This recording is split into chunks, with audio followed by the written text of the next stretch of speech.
Bonjour à tous, nous allons voir au travers de cette vidéo comment faire l'appairage du poêle Stovitali avec la box de votre habitation. Au préalable, il va vous falloir certaines choses, notamment la déclaration de conformité de l'appareil où vous allez retrouver le numéro de série qui sera à inscrire au niveau de l'application. Il vous faut également, si vous avez pris l'option, il vous faut votre sonde de température externe avec surtout en fait l'étiquette qui est associée en fait à cette sonde, d'accord, dans le petit sachet transparent avec les 12 chiffres que vous voyez ici.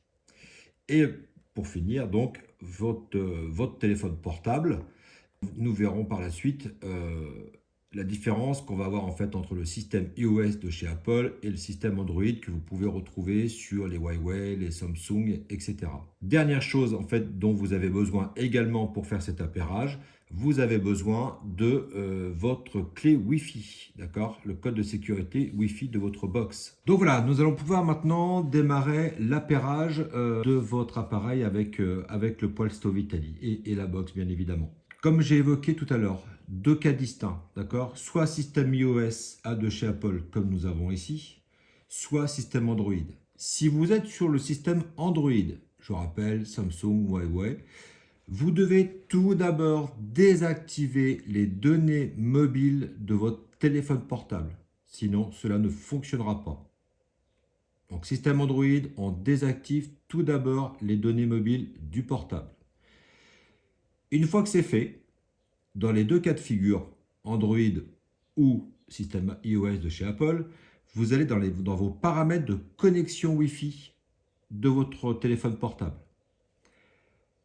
Une fois que vous êtes allé dans les connexions Wi-Fi de votre portable, vous allez retrouver bien évidemment votre box de votre habitation et d'autres équipements éventuellement sous système Wi-Fi.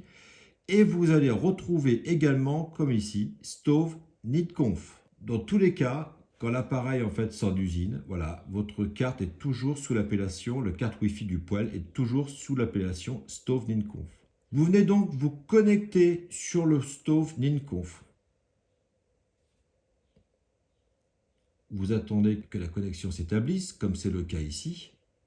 Et vous allez voir que ça va vous mettre donc pas de connexion Internet. C'est tout à fait normal, d'accord? Là, on est d'abord connecté sur l'appareil.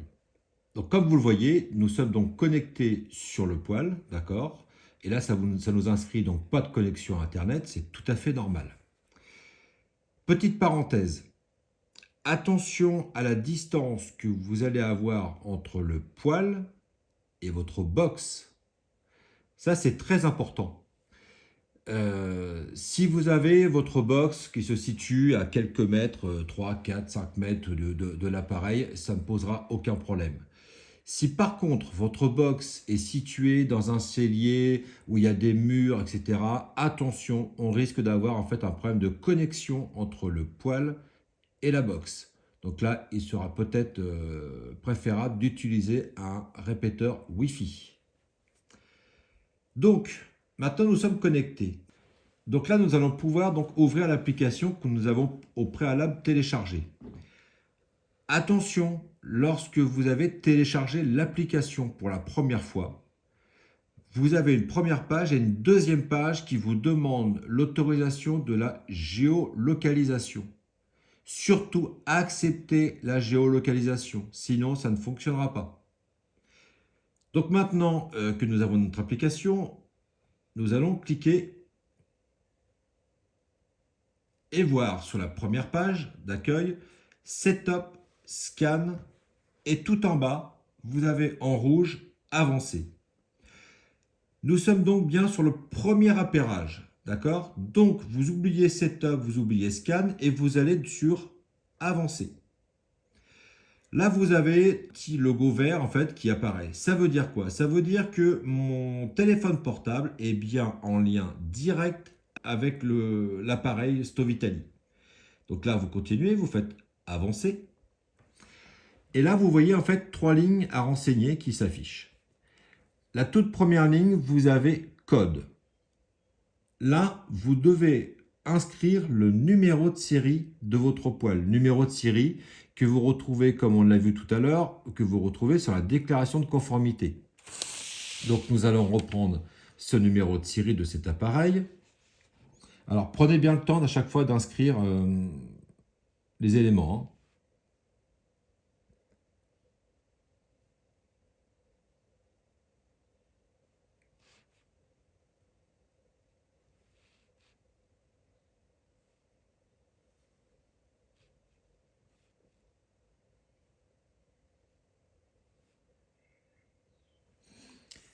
Une fois que vous avez inscrit le numéro de série, vous allez ensuite cliquer dans le nom. Le nom, en fait, vous le personnalisez. Donc moi, je vous invite, par exemple, à mettre le nom de l'appareil. Donc ici, nous avons un insert Gaillot. Mais pour un poêle, c'est la même chose. Et vous mettez votre nom, votre prénom, par exemple.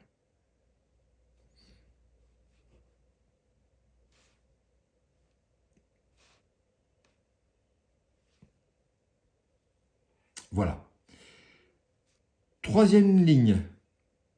Vous avez ici capteur de température. Et là, vous devez reprendre l'étiquette que vous aviez en fait avec la sonde de température. Donc, capteur de température, vous allez renseigner en fait tous les chiffres que vous avez sur l'étiquette. Allons-y.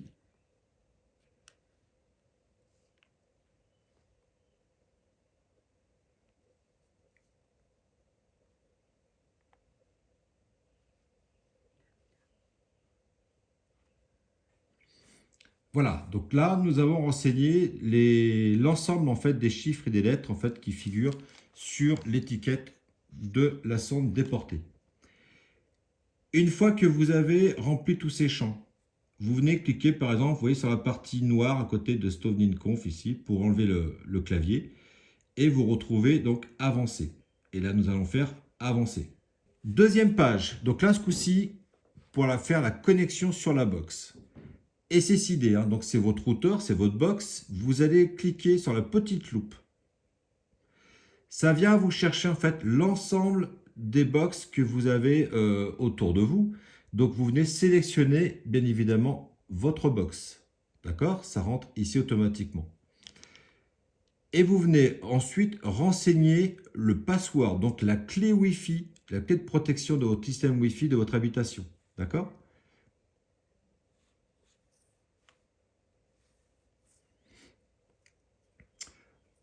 Donc là, une fois que vous avez renseigné l'ensemble de la clé Wi-Fi, alors prenez bien le soin d'écrire la clé Wi-Fi. Donc vérifiez bien les lettres majuscules, les lettres minuscules, l'accentuation. Faut vraiment prendre son temps pour inscrire en fait la clé Wi-Fi et de bien vérifier. Une fois que c'est fait, vous cliquez sur la partie noire pour enlever le clavier et vous faites avancer. Et là, vous retrouvez votre appareil, d'accord, avec le numéro de série.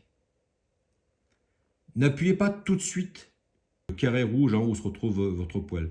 Vous allez venir fermer totalement l'application, d'accord, et vous revenez dans vos paramètres de connexion Wi-Fi et venir vérifier que votre Stovnin-Conf que nous avions tout à l'heure est en train de se transformer et passe en Stove avec le numéro de série de votre poêle.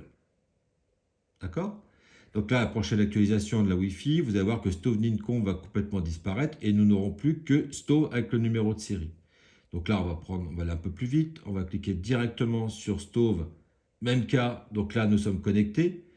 Et bien évidemment, pas de connexion Internet, c'est tout à fait normal. Vous allez retournez dans votre application, vous ouvrez l'application, vous retrouvez votre appareil, nous cliquons dessus, et donc là, la première page se met en place, et là, ce que nous allons faire, en fait, nous allons faire une première vérification pour voir que vous avez bien une bonne connexion. Vous allez, par exemple, sur la deuxième page, vous allez donner un ordre de fonctionnement de votre ventilation, par exemple, on va l'augmenter, et vous faites configurer. Là, vous devez avoir, vous voyez, ce petit voyant vert qui s'allume, et sur l'écran de votre poêle, vous devez vérifier, bien évidemment, que vous avez la ventilation qui augmente ou qui diminue suivant ce que vous avez demandé. Si cela fonctionne, votre système Wi-Fi de votre poêle fonctionne parfaitement bien. D'accord? Donc là, je suis en Wi-Fi direct. Je donne des ordres de mon portable directement sur mon poêle. Une fois que cette première étape de vérification est faite, vous refermez l'application. J'ai bien dit totalement. OK. Et maintenant, nous allons désactiver la Wi-Fi de votre portable pour pouvoir passer en fait en 4G ou en 5G suivant votre habitation. Attention à la puissance de votre signal que vous avez. Hein. Donc si vous avez par exemple que du Edge ou du 3G, je pense qu'on va avoir quelques soucis en termes d'échange de données entre le portable et le web. Donc là, nous sommes passés en 4G. Je vais rouvrir mon application. Je clique de nouveau sur mon appareil. Et là, je retrouve ma page, sauf que cette fois-ci, je suis connecté en version web. C'est-à-dire que là, je viens d'ouvrir mon application comme si j'étais à 500 km de mon domicile. Et je vais de nouveau faire une vérification.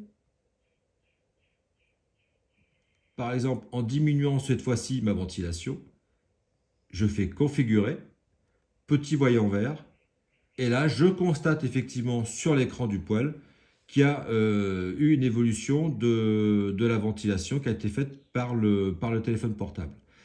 Donc là, c'est fini. Vous savez que votre appareil est bien connecté à votre box et donc vous pouvez utiliser l'application partout où vous êtes pour venir modifier les températures, venir modifier la ventilation, activer, désactiver l'auto-arrêt. Tous ces éléments-là que l'on verra dans une deuxième vidéo où on explique l'intégralité de l'application. Petite conclusion, donc rapide, vérifiez bien au démarrage, quand vous êtes sous système Android, que vous avez désactivé données mobiles avant de commencer quoi que ce soit au niveau de l'application.